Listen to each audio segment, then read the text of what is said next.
Nós convidamos para trazer nos momentos devocionais palavras inspiradoras, e conversando com a diretoria, com os irmãos que estão trabalhando, decidimos convidar o pastor Ricardo Barbosa, não só pelo importante trabalho que ele tem realizado aqui no país, mas também pela sua longa caminhada com a Fraternidade Teológica.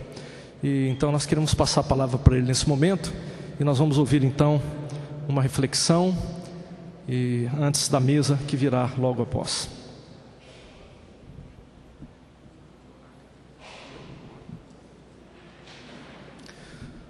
Vamos orar, vamos ficar em pé, queridos, vamos fazer mais uma oração.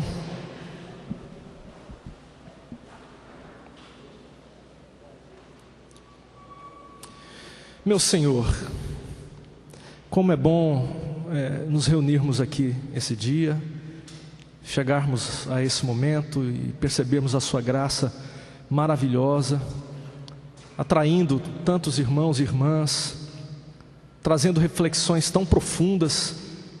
E eu quero te agradecer muito por esses dias aqui. E peço que o Senhor continue nos acompanhando, nos abençoando, nos orientando, nos dando o discernimento claro acerca daquilo que devemos cumprir como missão Tua. A missão é do Senhor, nós apenas obedientemente queremos cumprir aquilo que o Senhor coloca diante de nós. Eu quero nesse instante pedir pelo Ricardo que o Senhor possa usá-lo para falar o nosso coração. Queremos ouvir a Tua voz, queremos perceber os movimentos do Senhor em nosso meio. Dá-nos essa sensibilidade e fala conosco, te pedimos em nome de Jesus. Amém. Pode sentar, irmãos. Ricardo, no programa aqui você tem uns 15, 20 minutos. Tá bom.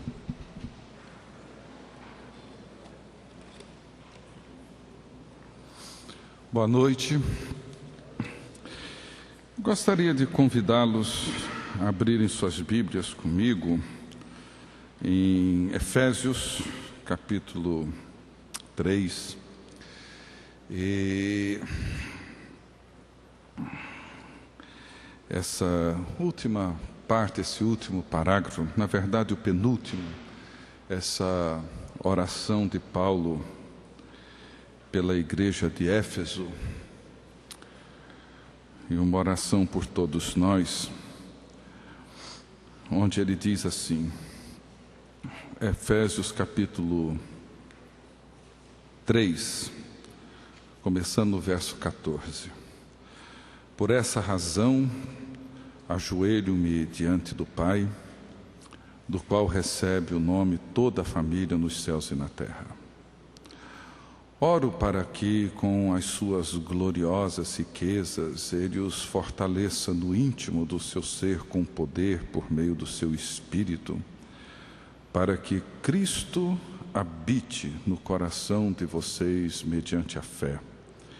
E oro para que, estando arraigados e alicerçados em amor, vocês possam, juntamente com todos os santos, compreender a largura, o comprimento, a altura e a profundidade, e conhecer o amor de Cristo que excede todo conhecimento, para que vocês sejam cheios de toda a plenitude de Deus.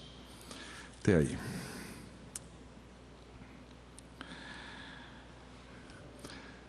Algumas cartas de Paulo me chamam a atenção pela forma e pelo esforço que ele faz em criar uma identidade para o povo de Deus.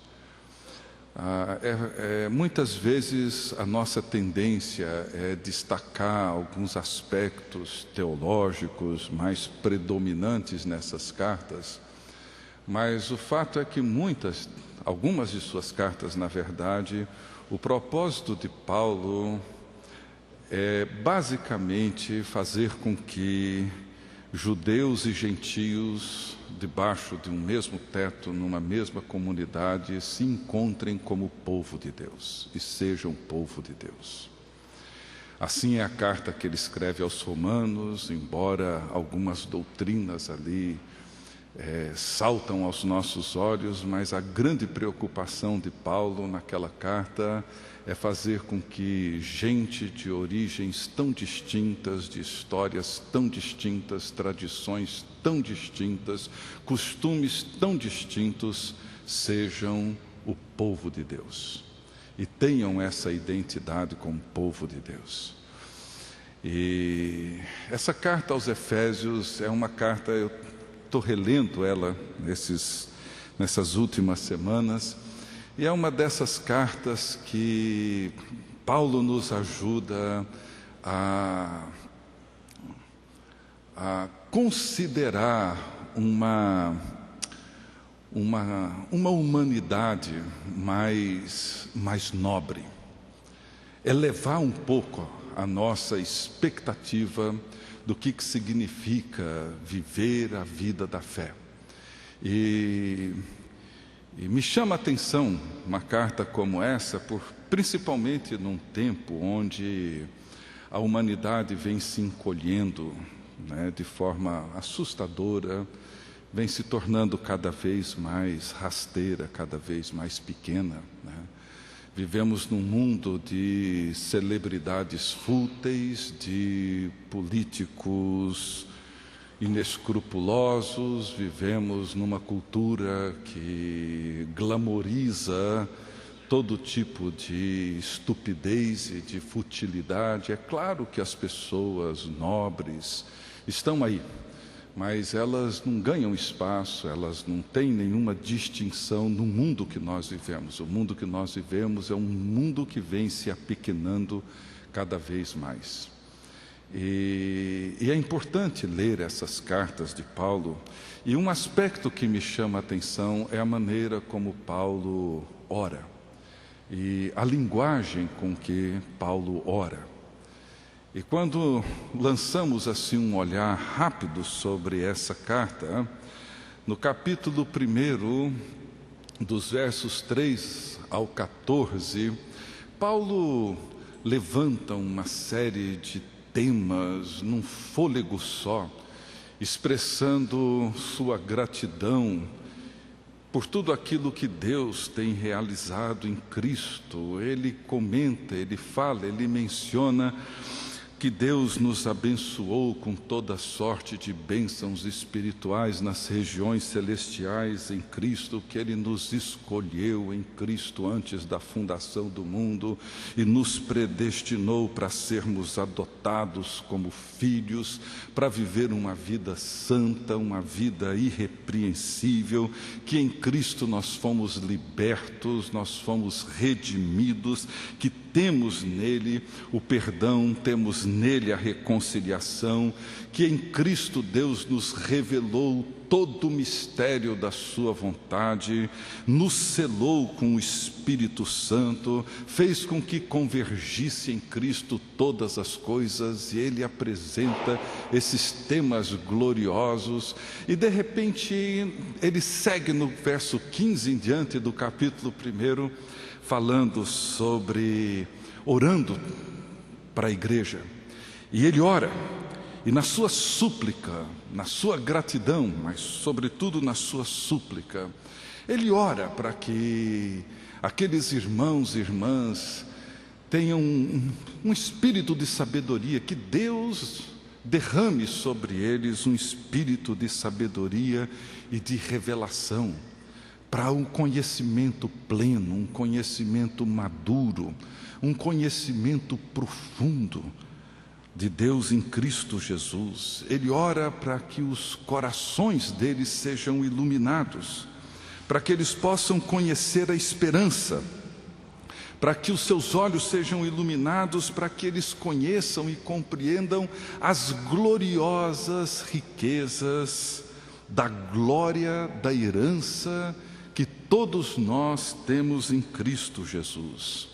Ele ora para que aqueles cristãos e nós possamos compreender a grandeza do poder de Deus, o poder que Ele exerceu em Cristo, ressuscitando dentre os mortos.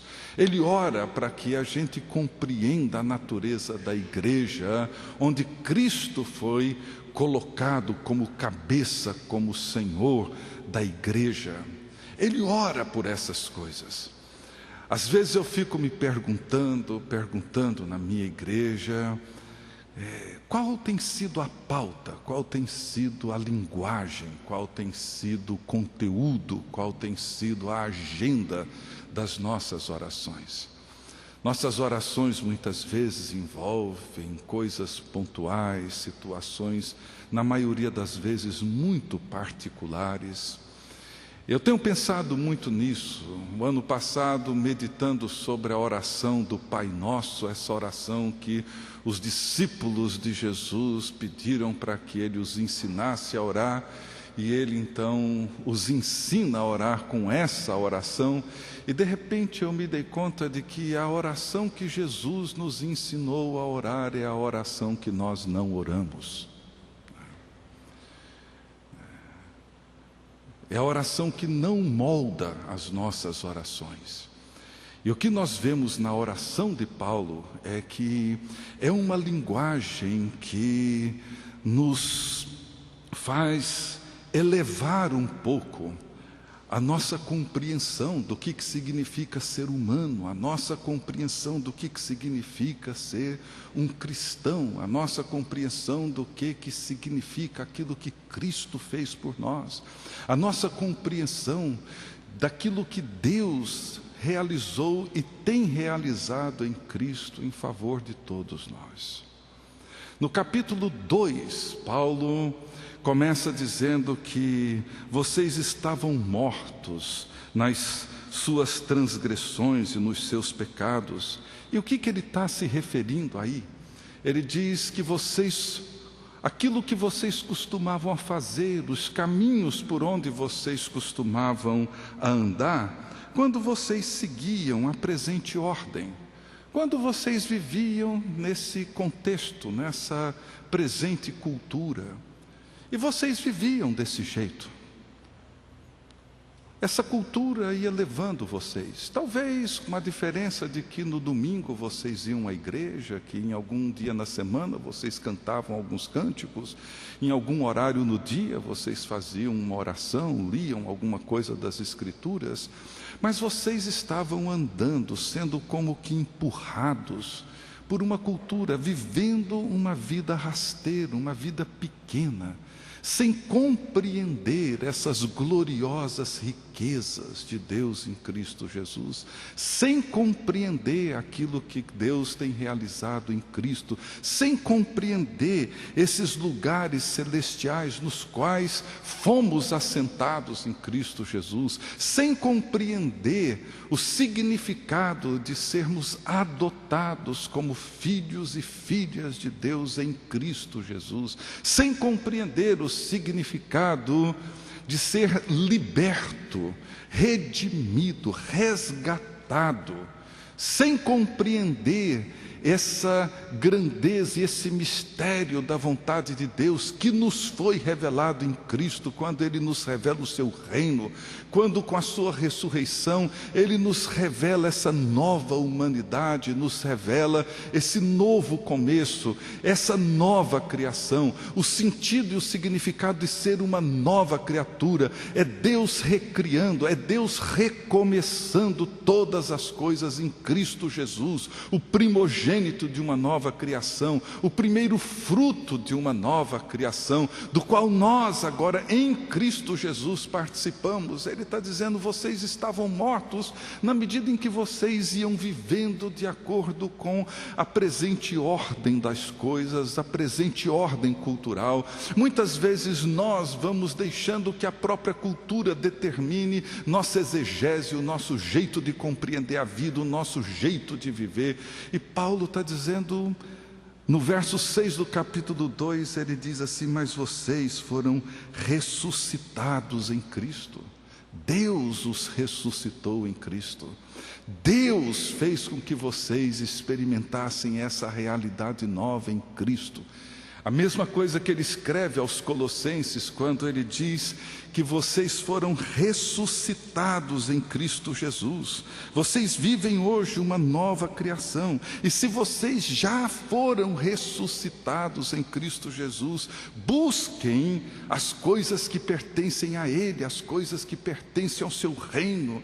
Pensem nessas coisas, coloquem a cabeça de vocês, o pensamento de vocês, para considerar, pensar nessas coisas que são mais elevadas, para que vocês adquiram uma humanidade mais robusta, um sentido de vida mais glorioso, para que vocês experimentem essas gloriosas riquezas em Cristo Jesus.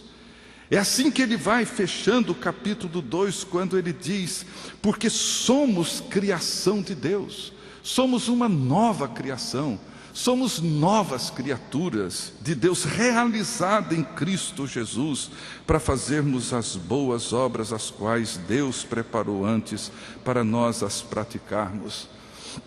Paulo vem falando sobre isso, Paulo vem trabalhando sobre esse tema, e é um tema que, de alguma maneira, nós precisamos, assim, recuperar. Eu tenho a impressão de que nós vamos vivendo assim, meio que sendo empurrados, sendo levados, sendo conduzidos pela nossa cultura. A nossa oração, muitas vezes, a linguagem da nossa oração, não é uma linguagem de quem está procurando compreender essas coisas. Aliás, a linguagem na nossa oração é uma linguagem que revela muito do nosso caráter e revela muito da nossa teologia. A linguagem tem, ou a oração tem uma linguagem que define muito a nossa antropologia e a nossa teologia. Aquilo que nós pensamos sobre Deus e aquilo que nós pensamos sobre nós mesmos, aquilo que nós procuramos, aquilo que nós buscamos, aquilo que nós desejamos, revelam muito de nós mesmos, e a forma como nós fazemos, o que nós pensamos sobre Deus, a maneira como nós construímos esse relacionamento, de que forma a nossa linguagem trabalha esse relacionamento ou não, define basicamente esse retrato antropológico e esse retrato teológico. Nós somos uma nova criação realizada em Cristo Jesus, o povo de Deus. E essa oração que Paulo termina no capítulo 3, fazendo essa transição,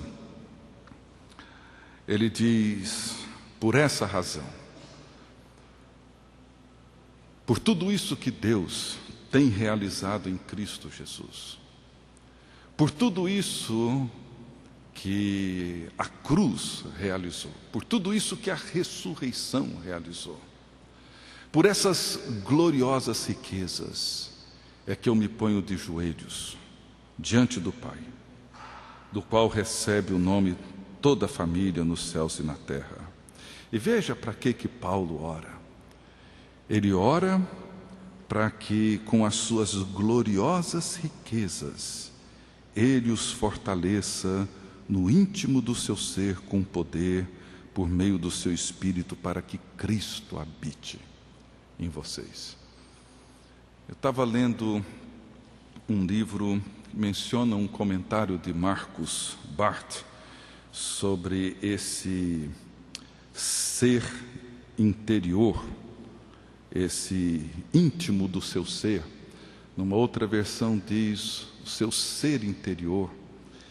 E ele diz que esse ser interior não está se referindo à minha ou à sua interioridade, está se referindo à presença de Cristo e à nossa união e à nossa comunhão mística com Cristo. Porque ele segue dizendo: para que Cristo habite em vocês, e habite em vocês, no coração de vocês, mediante a fé, de forma que vocês estejam arraigados, alicerçados, bem fundamentados, enraizados, para que na comunhão de todos os santos, na comunhão do povo de Deus, vocês compreendam o amor de Deus em Cristo Jesus, sua grandeza, sua profundidade, sua largura, para que vocês sejam levados a esse profundo mergulho para compreender as gloriosas riquezas de Deus em Cristo Jesus. Meus queridos irmãos e irmãs, nós temos uma tarefa pastoral e uma tarefa teológica com o povo de Deus. Hoje de manhã tivemos reunidos pensando nessa aliança.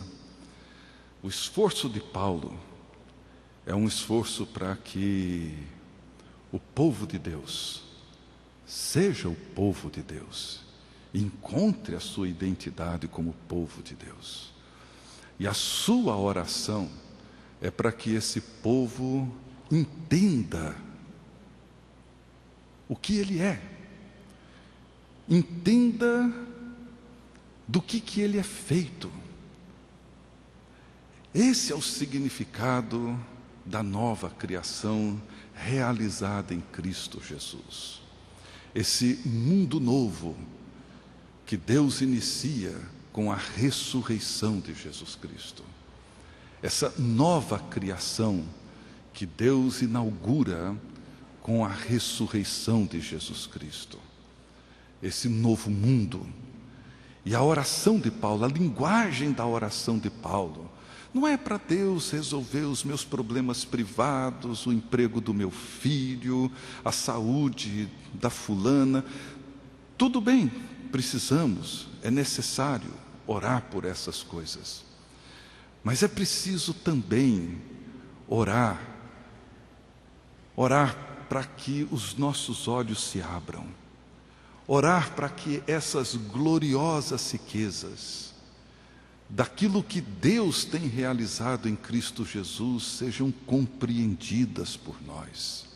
Orar para que tenhamos sabedoria, para compreender e discernir essa realidade na qual Deus em Cristo nos conduziu, nos inseriu dentro dela. Compreender o que é que significa para mim e para você ser um povo de Deus. Não indivíduos de Deus, mas povo de Deus. O que é que significa para nós? O que é que significa para nós construir essa identidade de forma que juntos, na comunhão uns com os outros, porque solitariamente ninguém vai conseguir compreender a natureza do amor de Deus, para que nessa comunhão com os santos possamos mergulhar e entender a grandeza do amor de Deus em Cristo Jesus, para que sejamos cheios de toda a plenitude de Deus. É com isso que Paulo entra no capítulo 4, dizendo: andem de maneira digna da vocação que vocês foram chamados, com humildade, com mansidão, com sobriedade, suportando um ao outro, ajudando um ao outro. Vocês são filhos de um único Pai. Vocês foram batizados num único corpo. Vocês são iluminados por um mesmo Espírito. Vocês são povo de Deus. Para nós é muito difícil, para mim particularmente, é muito difícil entender o pensamento de escritores do Novo Testamento, porque a nossa civilização, com todas as grandes mudanças que tivemos aí nos séculos passados, é difícil para a gente entender essa linguagem dos escritores do Novo Testamento. Muito difícil entender. Somos individualistas demais para entendê-la, somos narcisistas demais para entendê-la. Estamos muito mais preocupados em defender nossos pontos de vista do que entender a identidade desse povo. Estamos muito mais preocupados em construir as nossas próprias fortalezas do que entender o que significa ser povo de Deus. O grande esforço de Paulo era fazer com que judeus e gentios, gente tão distinta, de histórias tão diferentes, de tradições tão diferentes, se identificassem e se entendessem como o povo de Deus.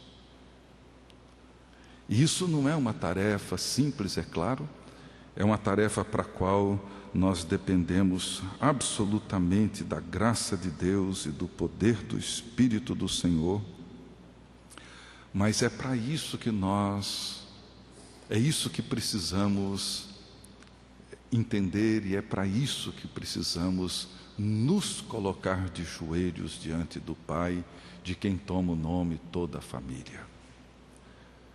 E orar para que Deus abra os nossos olhos, para que Deus desperte a nossa consciência, para que Deus nos dê sabedoria, para que Deus nos faça entender esses lugares nos quais Ele nos tem assentado, para que possamos compreender o poder com o qual Ele ressuscitou Jesus Cristo, porque somos agora essa nova criação, ressurrectos em Cristo Jesus, pensando nas coisas do alto, buscando as coisas do alto, ansiando as coisas do alto, elevando os nossos anseios, os nossos desejos, as nossas expectativas, para sermos povo de Deus. Um povo que anda e que vive com uma dignidade, que diz respeito às grandezas ou às realizações gloriosas de Deus em Cristo Jesus. Que a nossa teologia nos conduza para isso, que as nossas preocupações nos conduzam para isso, e que as nossas orações sejam estendidas para além das fronteiras das nossas preocupações privadas, de forma que possamos elevar o tom da nossa súplica, o tom dos nossos anseios, e começar a orar como povo de Deus, dizendo: Senhor, dá-nos um espírito de sabedoria, abra os nossos olhos, ajude-nos a entender essas riquezas gloriosas, da qual somos herdeiros em Cristo Jesus, para que possamos juntos vivermos a plenitude de Deus.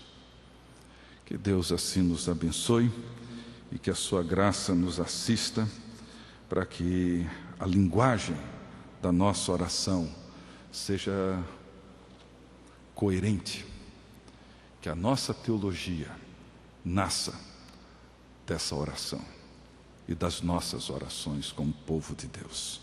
Que Deus assim nos abençoe.